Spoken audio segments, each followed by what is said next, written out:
অন্নপূর্ণা যোজনা নিয়ে একটা বিভ্রান্তি তৈরি হয়েছে, এটা কাঙ্ক্ষিত নয়। আমাদের মুখ্যমন্ত্রী শুভেন্দু অধিকারী ঘোষণা করে দিয়েছেন আরো 50 লক্ষ মহিলা অন্নপূর্ণা যোজনায় আওতায় চলে আসবেন, যারা প্রকৃত পাওয়ার যোগ্য, যারা ট্যাক্স পেয়ার নন, সরকারি কর্মচারী নন, যাদের সরকার থেকে অন্য কোনো রোজগার নেই, তারা প্রত্যেকে অন্নপূর্ণা যোজনার আওতায় আসবেন। কেউ বাকি থাকবে না, কাউকেই সরকার বাইরে রাখবে না। রাজ্যের বিজেপি সভাপতি মাননীয় শ্রমিক ভট্টাচার্যের মুখ থেকে বিস্তারিত আলোচনা আপনারা শুনলেন দর্শক।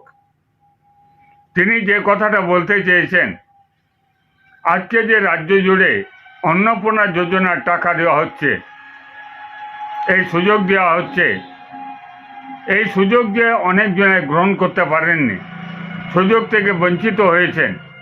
রাজ্যের বিভিন্ন প্রান্তে ক্ষোভ বিক্ষোভ যে বেড়েছে, এটা কার্যত রাজ্যের বিজেপি সভাপতি শ্রমিক ভট্টাচার্য মহাশয় তিনি নিজেই স্বীকার করে নিলেন। সাথে সাথে একথাও বললেন, এটা কাঙ্ক্ষিত ছিল না। আগামী দিনে সরকার চেষ্টা করবে রাজ্যের একটিও অন্নপূর্ণা যোজনায় টাকা পাননি যারা সত্যিকারের প্রাপক, এরকম ভাবের মানুষ থাকবে না।